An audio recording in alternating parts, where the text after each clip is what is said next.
하나님 말씀은 열왕기하 17장 19절에서 23절입니다. 우리 같이 한 목소리로 함께 읽겠습니다.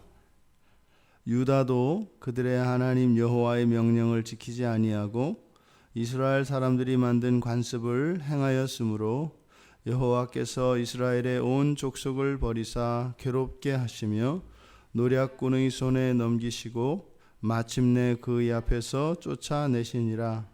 이스라엘을 다윗의 집에서 찢어 나누심에 그들이 느밧의 아들 여로보암을 왕으로 삼았더니 여로보암이 이스라엘을 몰아 여호와를 떠나고 큰 죄를 범하게 하매 이스라엘 자손이 여로보암이 행한 모든 죄를 따라 행하여 거기서 떠나지 아니하므로 여호와께서 그의 종 모든 선지자를 통하여 하신 말씀대로 드디어 이스라엘을 그 앞에서 내쫓으신지라.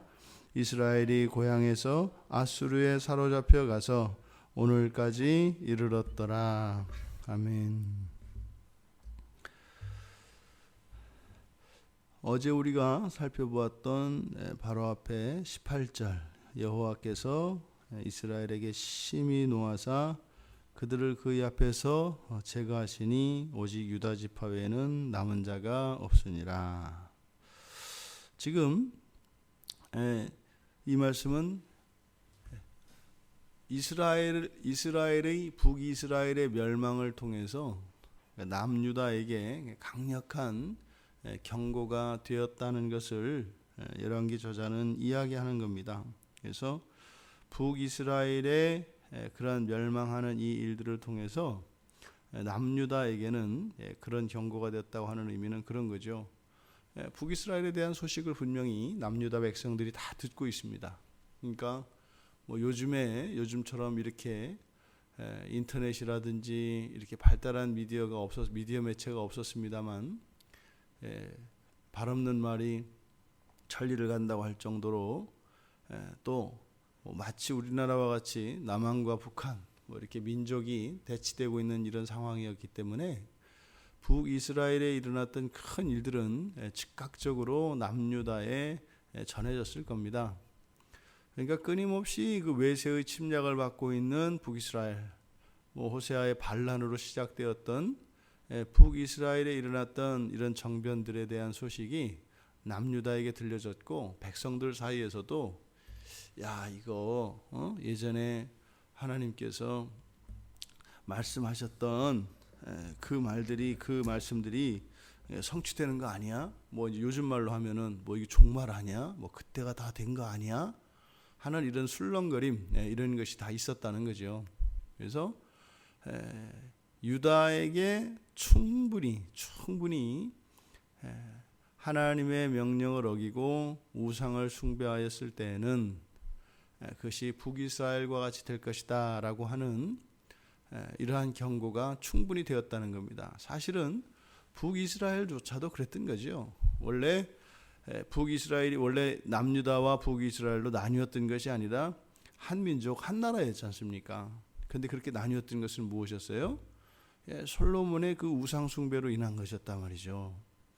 그래서 그렇게 하나님을 떠났을 경우에 이렇게 한 민족 한 나라가 두 나라로 찢긴다고 하는 경고가 있었고 또 실제로 그 일이 이루어졌지 않습니까?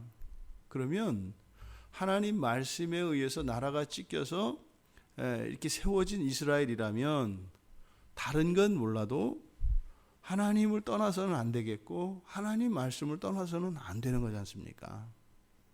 그런데 북이스라엘은 똑같은 전철을 밟았고 북이스라엘이 또 나뉘어서 이렇게 된 것이 아니라 아예 없어져 버렸죠. 그럼 유다에게는 사실은 남유다에 있는 사람들에게는 이미 두 번의 경고가 주어진 거죠. 남과 북으로, 그러니까 북이스라엘 10지파로 찢기는 이것을 통해서 한번 경고가 있었고 찢겼던 그 북이스라엘이 하나님의 말씀을 떠났을 때에 완전히 멸망당하는 걸 봤습니다. 끝까지 다 봤단 말이죠. 그럼 남유다는 사실은 범할 수가 없어요. 그러니까 최소한은 그 일은 피하면서 잘못을 하더라도 잘못을 해야 되는 거예요. 이게 정상이죠. 그런데 그렇지 않은 겁니다. 그것을 19절에서 유다도. 그러니까 이 유다도라고 하는 것은 뭐예요? 이렇게 강력한 경고에도 불구하고 도저히 모를 수 없는 경고가 있었음에도 불구하고 유다도 패망의 길로 갔다라고 하는 사실을 지금 여기 19절에서 이야기하고 있는 겁니다. 그래서 19절, 20절 이 내용이 사실은 이스라엘의 멸망을 이야기하는 중간에 이렇게 삽입되어 있는 본문이에요. 그러니까 북이스라엘의 멸망을 지금 쭉 설명하고 있는 대목에 열왕기 저자가 한숨이 나오는 거예요. 왜요? 지금 23절 끝까지 보니까 지금 아수르에 사로잡혀가서 오늘까지 이르렀더라. 그러니까 포로된 상태에서 이 책이 기록된 거거든요. 그러니까요, 내가 이스라엘 얘기를 지금 이제 진도가 이제 쓰기는 쓰지 않습니까? 그런데 유다도 그렇게 멸망하는 거거든요. 그러니까 북이스라엘 멸망 이야기를 쭉 쓰던 중에 한숨이 나오는 겁니다. 아니 이렇게 명백하게 하나님이 또 하나님은 말씀을 하시면 그냥 빈말 하시는 게 아니라 반드시 지키시는 하나님인데 왜 이랬던가? 왜 우리가 이렇게 포로가 되어서 이 이방의 땅에 이렇게 와야 했던가? 기가 막힌 거죠. 그래서 이렇게 삽입되어서 들어가 있는 내용입니다. 그때 19절에서 유다의 악습, 악행에 대해서 기록을 하고 있는데 그렇게 자세하지 않습니다. 뭐예요? 그 이스라엘의 그 죄목들, 이스라엘이 범했던 그 악들에 비하면 아주 간단하게 기록되어 있습니다. 유다도 그들의 하나님 여호와의 명령을 지키지 않았다는 것. 여호와의 명령을 지키지 않았다는 것. 이게 뭐겠어요? 우상 숭배하지 말라는 거죠. 또 이스라엘 사람들이 만든 관습을 따랐다. 여기서 이스라엘 사람들이 만든 관습이라는 것은 바로 북이스라엘 사람들이 일어났던 종교 다운주의적 행태를 말하는 겁니다. 이 두 가지만을 기록하고 있습니다. 여호와의 명령을 지키지 않은 것, 그리고 사람들이 만든 관습을 따라한 것. 그러니까 이 두 가지로 사실은 모든 것이 다 포함이 되죠. 그래서 그 결과 여호와께서 이스라엘의 온 족속을 버렸다 이렇게 얘기했어요. 온 족속을 버렸다. 그래서 여기서 온 족속은 지금 이스라엘의 패망을 이야기하면서 뒤에 훗날 있게 될 남유다의 멸망까지 여기서 한꺼번에 이야기하고 있는 겁니다. 남유다도 그렇게 멸망하게 되었지요 라고 하는 겁니다. 그리고 그것으로 끝나는 게 아니라 괴롭게 하셨고, 그리고 노략군의 섬겨에 손에 넘겨서 마침내 그의 앞에서 쫓아내셨다. 그러니까 포로로 떠나는 것을 말하죠. 이스라엘의 멸망을 얘기하던 중에 이렇게 남유다의 앞으로 일어날 그 일들에 대해서 삽입시켜서 기록하고 있는 것은 후대에 이 성경을 보고 있는 애들에게 주는 강력한 메시지입니다. 남유다는요, 한 번, 두 번의 강력한 메시지를 들었지만 우리는요, 남유다보다 한 번 더, 한 번, 두 번, 세 번, 그리고 사실은 이 이후에도 있게 되는 많은 기사들을 통해서, 또 선지서가 지금 뒤에 들어가 있지 않습니까? 이게 사실 우리가 지금 열왕기를 보면서 선지서를 떼놓고 보았습니다만, 지금 이 이스라엘 역사 속에서 끊임없이 하나님께서는 선지자들을 통해서 일어날 일들을 계속 말씀하셨거든요. 우리들의 삶이 나는 뭐 그럴 수 없어, 나는 이럴 수밖에 없어, 이런 문제가 아니라는 거예요. 우리가 하나님의 말씀을 왜 제대로 잘 못 지키고 그것에 의미를 두지 않는가 하면 하나님을 자꾸 우리들처럼 생각한단 말이죠. 만에 하나라도 말씀은 그러셨지만 안 하실 수도 있잖아. 그러니까 믿어야 할 거에 대해서 믿음을 가지는 게 아니라 믿지 말아야 할 거에 대해서 강력한 믿음을 가져요. 그러니까 뭐라고요? 우리 기독교인들은 믿음이 정말 좋단 말이죠. 근데 그 믿음은 뭐예요? 믿음의 대상이 다르고 믿음의 내용이 다른 거예요. 믿어야 할 거에 대해서는 그렇게 안 믿고 믿지 말아야 할 것을 그렇게 믿는단 말이죠. 그렇게 하나님만 의지하라고 하는데 그래도 사람도 조금은 의지할 수 있지 않아요? 또 하나님만 의지하라고 그러면 그냥 하나님만 의지하면 되는데 그거는 뭐 하나님만 의지하라 했으니까 다 해보고 마지막에 하나님만 의지할게요. 그래서 그냥 평생을 하나님만 안 의지하고 다른 건 다 의지해 보는 거죠. 그러니까 이게 우리의 믿음이 이렇게 엉뚱한 방향으로 흐른다 이 말입니다. 우리가 하나님을 믿는다 할 때 그래서 내 믿음만을 봐서는 안 돼요. 믿음이 있어야 되지만 믿음의 대상과 그 믿음의 내용이 중요한 이유가 바로 그것입니다. 우리 안에 있는 이 믿음의 내용이 잘못되면 우리는 그 하나님을 믿는 것이 아니라 하나님이 아닌 다른 것을 믿게 되는 결과가 되기 때문입니다. 여호와께서 지금 이 본문에서 이야기하는 것처럼 지금 주어가 21절에 보니까 주어가 여호와로 되어 있습니다. 여호와로. 그러니까 20절에서부터 여호와께서 이스라엘 온 족속을 버리셨고 괴롭게 하셨고 넘기셨고 쫓아내셨고 찢어 나누셨고 이렇게 이야기를 합니다. 그러니까 지금 성경에서 이런 본문은 흔치 않습니다. 그러니까 여호와께서 직접적으로 주어가 되어서 능동적으로 이러한 동작, 이 동작을 이렇게 주체적으로 하시는 이런 경우는 흔치 않은 본문입니다. 사무엘상 15장 26절에 가면 이제 맨 처음에 이스라엘 왕이 되는 사울, 그 사울에게 기름을 부치셨지 않습니까? 그러니까 하나님이 세우셨거든요. 그런데 사울을 버리셨다. 여호와께서 사울을 버리셨다. 이렇게 얘기해요. 그리고 사무엘상 23장 27절에서는 예루살렘을 버리셨다. 이렇게 얘기해요. 예루살렘을 버리셨다. 또 예레미야 2장 30절과 6장 30절에 가면 백성을 버리셨다. 이렇게 얘기를 합니다. 그러니까 이거는 굉장히 가슴 아픈 이야기입니다. 성경 전체에서 하나님께서 하나님의 백성과 하나님의 이 성읍을 버리셨다라고 하는 이 표현은 굉장히 절제되어서 쓰는 표현입니다. 그러니까 지금 여기서도 여호와께서 이스라엘의 온 족속을 버렸고 괴롭게 하셨고 하는 이 얘기는 우리가 이제 자녀들을 아주 심하게 매질을 하고 잔인할 정도로 그렇게 호되게 매질한 것 이런 겁니다. 그런 게 있으면 부모들 마음속에 평생 남잖아요. 평생. 그렇게까지 할 건 아닌데 왜 그렇게도 안 되는가? 그렇게 하면 될 줄 아는데 안 되잖아요. 그러니까 그냥 그렇게까지 하지 말걸. 평생 가슴에 남잖아요. 가슴에. 그러니까 성경에서 여호와께서 이렇게 이스라엘을 버리고 찢으시고 치셨다고 하는 이 내용은 그렇게 하나님 마음에도 남는 거예요. 근데 그건요. 더 이상 가서는 안 되는. 그게 뭐예요?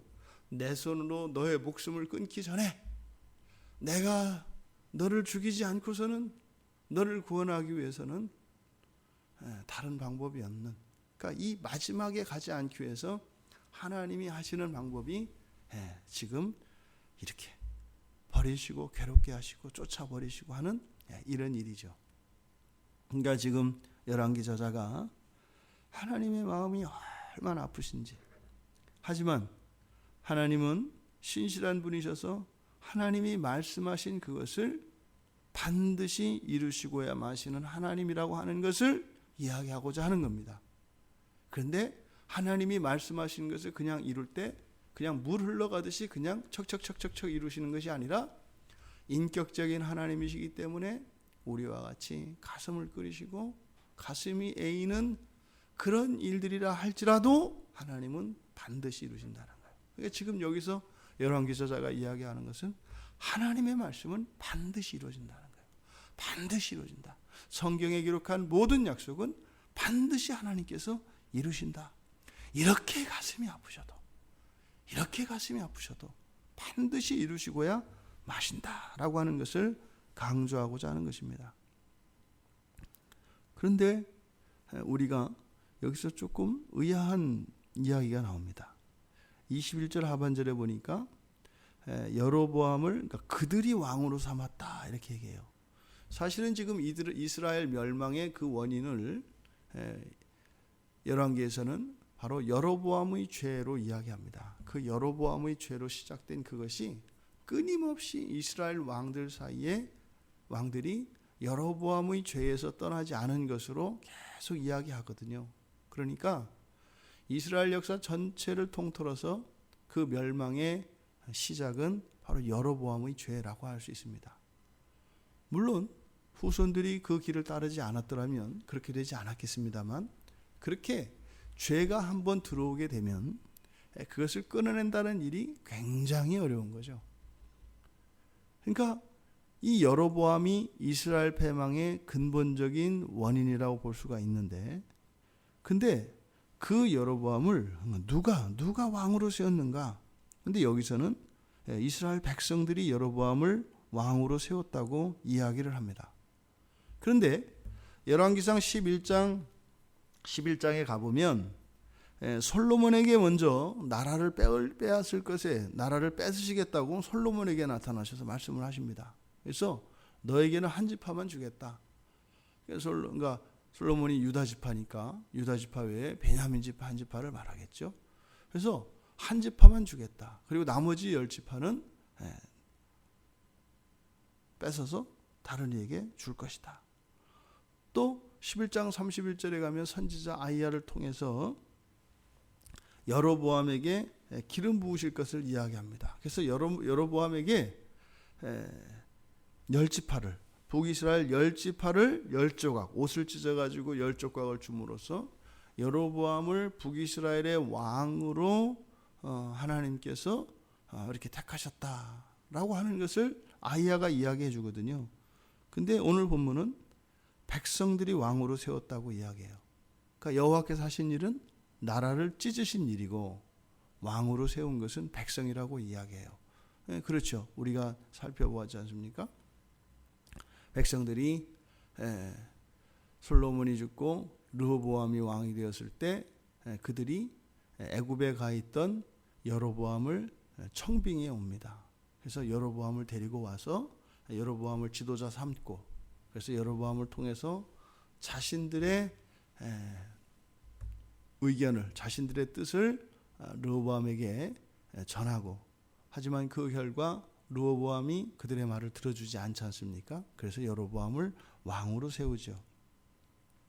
그러니까 이스라엘의 멸망의 원인을 하나님께서 찾지 말라고 하는 겁니다.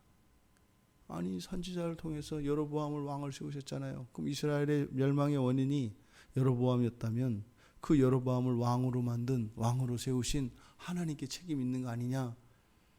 우리가 그 아담과 하와 얘기를 가지고 선악과 나무를 하나님이 만드셨으니까 그런 거 아니냐, 이렇게 딴지를 거는 것처럼 이때 당시에도 그런 사람도 있었던 것 같아요. 그러니까 이 부분에 대해서 딱 못을 박아버리는 겁니다. 그것은 하나님이 반드시 이루신다고 해서 그럼 이스라엘의 멸망이 하나님이 이미 그렇게 계획했던 것이냐? 아니라는 거예요. 그것은 아니라는 거예요. 끝으로는 마치 하나님이 계획한 것처럼, 그래서 원래 남유다를 통해서 이렇게 하실 것처럼 되었지만 그것을 하나님이 원하시지 않았다는 거예요. 그것을 지금 여기서 기록하고 있는 겁니다. 그 이스라엘 자손이, 그래서 그 이스라엘의 멸망이 어디에 있다? 그 여로보암이 큰 죄를 범하게 한 것, 그러니까 그들이 왕으로 삼은 그 여로보암이 그 죄를 지었다라는 겁니다. 그리고 거기서 끝난 것이 아니라 이스라엘 자손이 여로보암이 여로보암의 죄를 따라서 따라갔고 거기서 떠나지 않았기 때문이다. 그래서 여호와께서 선지자들을 통해서 하신 말씀대로 이루었다라는 거예요. 그러니까요, 여로보암이 근본적인 원인이었지만 실제적인 원인은 뭐라는 거예요? 너희들 당사자들이다, 이렇게 얘기하는 거예요. 원인이 여로보암이었다고 해서 여로보암에게 책임을 다 돌릴 수는 없다. 너희들 모두에게 책임이 있다, 이렇게 말씀을 하시는 거죠. 그리고 23절에서 그의 종 모든 선지자들을 통해서 하신 말씀, 그러니까 이거는 이미 수차례 성경 안에서 계속 백성들에게 전해졌다는 거죠. 정확하게 우리가 아까 앞에서 이야기했던 아이야 선지자, 열왕기상 14장 15절에 가면 멸망에 대해서, 이스라엘 멸망에 대해서 분명히 이야기했습니다. 14장 15절에 가면 여호와께서 이스라엘을 쳐서 물에서 흔들리는 갈대같이 되게 하시고 이스라엘을 그의 조상들에게 주신 이 좋은 땅에서 뽑아 그들을 강 너머로 흩으실 것이다 라고 하는 예언이 있었습니다. 또 아모스 선지자를 통해서도 아모스 7장 17절에 가면 내 아내는 성읍 가운데서 창녀가 될 것이고 내 자녀들은 칼에 엎드러질 것이고 이스라엘은 반드시 사로잡혀 그의 땅에서 떠나게 될 것이다 라고 예언을 했습니다. 이렇게 정확하게 예언은 하지 않았더라 할지라도 또 호세아 선지자와 이사야 선지자를 통해서도 이런 예언이 있었고 심지어 이 가나안 땅에 들어오기 전에 모세의 고별 설교 속에서도 이미 이 이스라엘의 멸망, 포로로 잡혀가는 이 일에 대한 예언이 있었습니다. 신명기 28장 36절에 가면 내 임금을 너와 제 조상들이 알지 못하던 나라로 끌어가실 것이다. 뭐하면? 하나님의 말씀을 떠나면. 이 예언이 이미 아주 오랫동안 이들에게는 알려져 있었습니다. 마치 분화방과 같이 그 불꽃 속으로 뛰어들면 날개가 다 타버리고 죽을 것이라고 하는 이 말씀, 우리가 그것을 지키기 싫고 왜 지켜야 하는지 모르고 그래서 하나님의 말씀을 지키지 않는다기보다는 하나님의 말씀의 전부가 반드시 이루어진다라고 하는 이것을 우리가 믿지 않기 때문이라는 겁니다. 하나님의 말씀은요 1.1핵이라도 떨어지지 않습니다. 하나님이 복을 주시겠다 약속하셨으면 반드시 복을 주십니다. 하나님이 벌을 주시겠다 하셨으면 반드시 벌을 받게 됩니다. 오늘 열왕기 저자는 우리가 이 세상을 살아갈 때 무엇을 믿어야 하고 또 우리가 어떻게 살아야 할 것인가에 대해서 교훈을 합니다. 이미 성경을 통해서 우리에게 명확히 제시되어져 있는 축복과 저주의 길이 있습니다. 마지막 날의 그 심판에서 구원을 받는 것은 오직 예수 그리스도를 믿는 믿음으로만, 오직 믿음으로만입니다. 다른 거 없습니다. 오직 예수 그리스도를 믿는 믿음으로만 우리를 구원에 이르게 하신다고 약속을 하십니다. 그러니까 예수 외에는 구원이 없습니다. 예수 외에는 구원이 없어요. 또 이 세상을 살아가는 동안 형통케 하시고 복을 주시겠다고 하신 말씀이 있고 또 형극의 길, 이 가시밭 길, 고통스럽게 하는 이 인생으로 가는 길이 제시되어 있습니다. 그것은 명확합니다. 우리가 영생을 얻는 구원이나 이 세상에서 하나님의 복을 누리고 그저 나 하나 생명을 부지하고 근근히 살아가는 삶이 아니라 다른 생명들을 살리고 하나님 나라를 확장시켜 가시는 성령의 역사에 참여하게 하시는 이러한 일들에 참여하는 그 복이 분명히 약속되어 있다는 겁니다. 어떻게 해요? 오직 여호와만 사랑하고 하나님의 말씀을 지키며 그것을 준행하기 위하여 몸부림하며 살아갈 때, 오직 그 길을 갈 때 하나님께서는 영원한 생명뿐만 아니라 이 세상의 삶 또한 하나님께서 책임지시겠다고 약속을 하신 것입니다. 그 믿음을 우리의 삶으로 살아낼 수 있는 우리 모두가 되길 바랍니다. 그래서 참으로 그 하나님의 말씀의 성취가 이렇게 가슴 아픈 성취가 아니라 하나님도 기뻐하시는, 하나님도 자랑하시는 그러한 우리 모두의 생애가 되기를 주님의 이름으로 축원합니다. 여호와의 말씀은 반드시 그대로 되는 것을 믿습니다. 저희들의 인생은 이미 말씀하신 그 하나님의 말씀 안에 있음을 믿습니다. 하나님께서 생명을 사랑하시고 하나님의 백성들을 아끼시고 귀히 여기시는 그 일들이 저희들의 삶 속에 온전히 성취되어질 수 있도록 은혜를 내려 주시옵소서.